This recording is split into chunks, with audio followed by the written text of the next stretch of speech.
생생한 믿음의 현장을 찾아가는 담비플러스에서는 한울림교회 김원재 목사를 만났습니다. 그는 바울과 베드로처럼 하나님의 역사책 속에 기록되는 꿈을 갖고 살아가고 있습니다. 미래를 향해 꿈을 심어주는 목회자를 소망하는 김 목사의 비전을 나눠보겠습니다. 김원재 목사는 하나님의 울림이 땅끝까지 널리 퍼져나가길 소망하며 주님의 비전을 심어주고 있습니다. 그는 미래의 비전을 먼저 보고 현재를 준비하는 꿈이 있는 목회에 주력하고 있습니다. 주님의 역사책 주인공을 소망하는 김 목사의 꿈 이야기를 들어보겠습니다.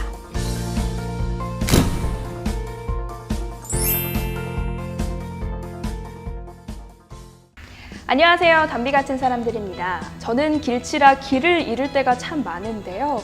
익숙한 풍경을 보는 것도 좋지만 가끔은 오히려 익숙하지 않은 풍경 그리고 가게를 발견할 때 더 감사와 또 평안이 느껴지는 때가 많은 것 같습니다. 우리 삶에서도 잠시 길을 헤맬 때 오히려 기회를 발견하는 경우가 참 많은데요. 오늘은요, 예측할 수 없는 길, 방황의 시간 속에서도 그것을 오히려 기회로 삼아서 주님을 붙잡고 또 도전을 이뤄낸 분을 만나보려고 합니다. 한울림교회 김원재 목사님입니다. 안녕하세요, 목사님. 네, 안녕하세요. 네, 지금 한참 바쁜 선교 시즌이라서 네. 너무 바쁘실 텐데 오늘 담비와 함께 해주셔서 감사합니다. 네, 저도 감사합니다. 네, 한울림교회 정말 많은 소식을 듣고 있는데요. 저는 딱 한울림교회에 대해서 듣고 나면은 하나의 목소리가 되어서 주님을 외치는 교회인가? 어떤 의미를 가지고 있나? 이런 퀘스천이 좀 들어요. 네. 목사님께서는 어떻게 표현을 하실 수 있을까요? 이 교회 이름을 제가 지었거든요. 예, 교인들이 그렇게 교회가 3년 전에 시작할 때 이름을 목사님이 한번 지어 보십시오 해서 그러셨구나. 제가 한 두세 가지를 지어서 우리 위원회에다가 내놓았고 네. 그 위원회에서 이 이름을 택하시더라고요. 이 이름은 크게 이제 순 우리말인데요. 네. 세 가지 의미가 있어요. 한이란 말은 우리 옛말에 이제 크다는 의미가 있고요. 하다 하면 크다. 그다음에 둘째는 하나다. 하나다는 의미가 있고 세 번째는 하날이라는 말에서 와서 하늘이라는 의미가 있어요. 그래서 3년 전에 두 교회가 이렇게 같이 새로운 교회로 시작을 하면서 우리가 한 목소리를 내는 교회가 되었으면 좋겠다. 그러니까 하나가 되었으면 좋겠다. 그런데 그 소리를 크게 이 땅에 퍼뜨렸으면 좋겠다. 그런데 그것이 우리의 소리가 아니라 하늘의 소리이기를 원한다. 이런 의미에 그 뒤에 이제 소리가 아니고 울림이잖아요. 네. 울림은 자체 발성이 아니에요. 그러니까 어딘가에서 소리를 내주면 공명을 시키는, 에코를 시키는 울림인데 하나님의 소리를, 하늘의 소리를 이 땅에 하나의 목소리로 크게 외치자. 그래서 한울림이라고 이 교회 이름을 지었습니다. 네. 마치 메아리가 울려 퍼지듯이 그런 네. 무브먼트를 뜻하는 그런 의미가 있군요. 예. 그렇습니다. 목사님께서는 신학을 시작하신 이후에요. 지금 한국 목회 지성인 가운데 한 분이신 이재철 목사님의 영향도 많이 받으셨잖아요. 네. 어떻게 좀 함께 하시면서 정말 많은 뒷모습을 보고 따라가셨을 것 같은데 어떠신가요? 이재철 목사님을 만난 것은 제 인생의 가장 큰 축복이죠. 네, 제가 신학교를 졸업하고 전임 사역을 시작했던 교회가 서울의 주님의 교회였고 네. 그 교회를 개척하신 분이 이재철 목사님인데 이제 그 교회의 첫 번째 10년 임기를 함께 하시겠다고 한 그 마지막에 한 2년 반 정도를 제가 같이 했거든요. 근데 그분을 처음에는 이제 겉을 흉내내려고 저도 많이 애썼죠. 그분이 네. 갖고 있는 외향적인 모습을 자꾸 흉내내려고 하고 예를 들면 설교에 있어서 테크닉이라든지 목회에 접근하는 방식이라든지 근데 흉내를 내다 보니까 나랑은 안 맞는 거예요. 네. 무슨 얘기냐면 그분의 능력과 내 능력이 차이가 나고 그분이 갖고 있는 성향과 내 성향의 차이 뭐 이런 것 때문에 힘들더라고요. 그래서 결국은 어떻게 이분을 스승으로 잘 모실까, 내 마음의 스승으로 모실까 했는데 그분이 갖고 있는 교회에 대한 생각, 그분이 갖고 있는 목회자로서의 자세와 태도라는 이 스피릿에 접근을 하니까 제 능력 한도 내에서 그분을 닮아갈 수 있겠더라고요. 결국은 사도 바울이 이랬죠. 내가 그리스도를 본받는 것처럼 너희도 나를 본받으라. 네. 그건 바울을 본받으라는 것이 아니라 바울 속에 있는 예수 그리스도의 정신을 본받으라고 한 거거든요. 그래서 이재철 목사님을 통해서 어떻게 하면 예수님과 함께하는 목회자가 될까? 어떻게 하면 정말 하나님이 기뻐하는 교회를 세워갈까에 대한 꿈을 공유하게 된 거죠. 어떻게 보면은 한국에서 계속해서 잘하시고 그곳에서 더 목회를 아예 뿌리를 두시면은 더 좋았을 수도 있겠지만 어떻게 보면 세상의 눈으로 봤을 때 네. 갑자기 미국에 오게 되셨잖아요. 네. 그럴 때 예측할 수 없었던 길이었는데 어떻게 좀 순종하면서 오셨는지도 궁금합니다. 저는 한동안 미국에 와서도 그렇게 생각했어요. 저는 한국에 맞는 목회자다. 그래서 우리 교인들한테 저는 한국형 목회자 같습니다. 네. 또 어떤 분들은 제 목회가 마음에 안 들 때 목사님은 이민교회랑 안 맞습니다. 그 이야기들을 네. 들었습니다. 긍정적이든 부정적이든. 아마 제가 그렇게 생각해서 그게 영향이 간 것 같아요. 근데 목회자는 뭐 하나님의 종이라고 한다면 꼭 목회자가 아니더라도 하나님의 부르심이 중요하지 내가 어디서 목회하고 싶다는 것은 별로 중요하지 않은 것 같아요. 그래서 제가 생각하지 않은 곳에서 부르심이 있었고 또 부르심이 와서 뉴욕에 와서 하다 보니까 제가 어떤 곳에서 목회하고 싶다는 것보다 더 중요한 것이 하나님의 콜링이더라고요. 저는 지금도 뉴욕을 떠날 수 있으면 떠나도 괜찮겠다라는 생각은 합니다. 그런데 여기가 부르신 곳이니까 이곳에서 계속 목회를 해야 된다. 또 이런 생각도 합니다. 늘 과정을 통해서 주님 우리를 담금질 하시잖아요. 네. 그런 과정 중에 또 하나가 2004년에 뉴욕으로 목사님을 부르신 그런 계기도 맞다고 저는 생각을 네. 하는데요. 사실 한국에서 계속 하다가 이민 목회를 시작하는 게 우리 생각처럼 환경도 다르고 스타일도 다르고 그냥 복음만 전해서는 되지 않는 환경이었을 것 같은데 어려움도 많았을 것 같습니다. 예. 그 한국에서 목회를 참 재밌게 했어요. 제가 부교육자였지만 교회에 대한 자부심 또 청년 사역을 하면서 열매도 많이 맺게 되었고 네. 그래서 열심히 하면 되는 줄 알았어요. 어느 곳이나 상관없이. 그래서 이민교회 와서 열심히 했죠.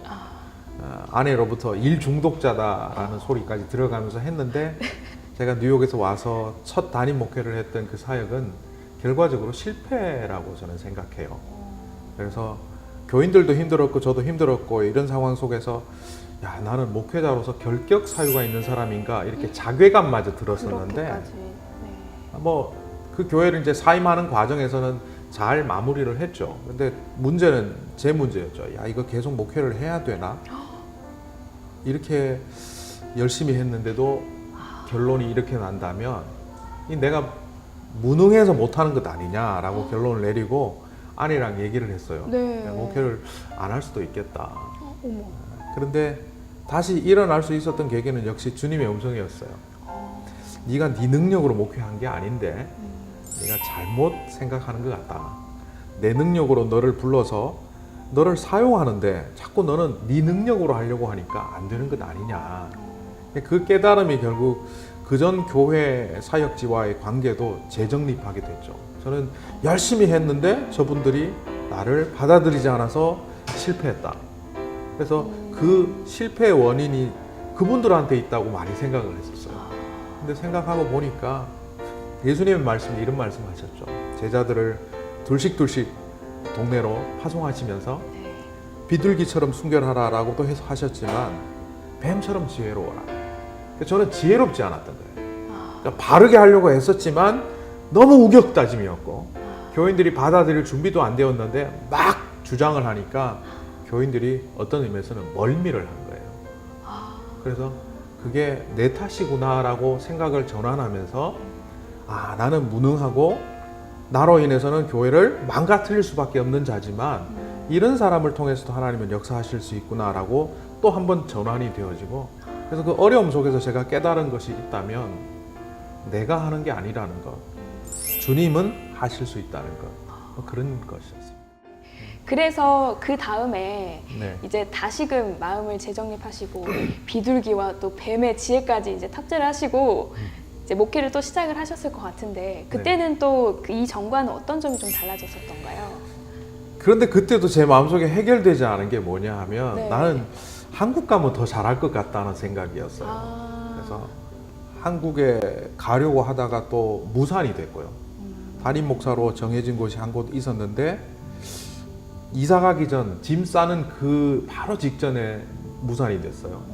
이게 뭔가라고 할 때 어떤 분들과 함께 개척을 하게 됐어요. 개척에 대해서 꿈이 있었던 것도 아니고 뭐 그분들하고 이렇게 교회를 만들어갈 전혀 생각이 없었는데 네. 제 상황이 그렇다 보니까 어떻게 보면 제 의지와 상관없이 교회 개척을 하게 되는데 그분들을 통해서 제가 많이 배웠죠. 그때 그 교회 이름이 그 성도들이 지은 이름이 꿈이 있는 교회였어요. 아, 정말요? 예, 그래서 꿈이 없는 목사가 꿈이 있는 성도들과 함께 꿈이 있는 교회를 시작하게 된 거예요. 아, 네. 목사님한테 꿈을 심어줬네요. 그렇죠. 그래서 그때 비로소 내가 사역지 내지는 교회의 사이즈 그리고 내가 하고 싶은 목회의 방향보다 더 중요한 것은 교인들과 하나가 되어가는 거다. 네. 그래서 그 교인들이 저한테 정서적인 안정도 주고 실패로 인해서 좌절했던 그 자리에 다시 한번 일어날 수 있는 용기도 주었고 그렇게 해서 서서히 하나하나 만들어져 갔던 것 같아요. 그래서 제가 목회를 했다기보다는 그냥 목회자로 조금씩 만들어져 가는 자리에 서 있었던 것이 그때 목회였던 것 같아요. 지금 그래서 목사님께서 꿈을 가지고 이렇게 한울림 교회를 목회를 하고 계시는 거잖아요. 네. 지금 하시면서는 좀 어떠세요? 그래서 그 꿈이 있는 교회를 한 4년 하고 나니까 네.